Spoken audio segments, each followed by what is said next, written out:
day, Ma'am and Sir. My name is Maria Micaela Ibaracao, 27 years old. I am from Linomot, Jones, Isabela, Philippines.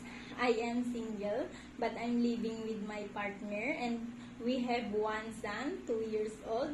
My highest educational attainment is college graduate.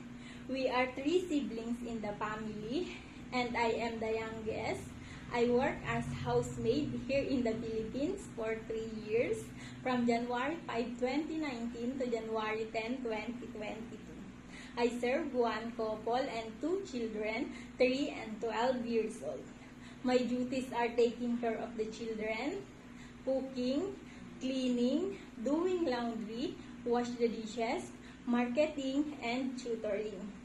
I want to work in Hong Kong because I want to earn money and save money for my family and to the future of my son.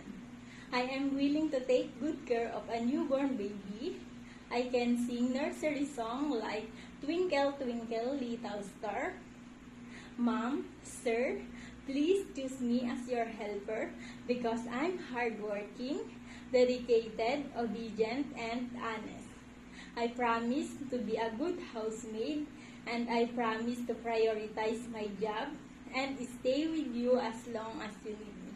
Thank you, Mom and Sir, and I'm looking forward to work with you as long as you need me.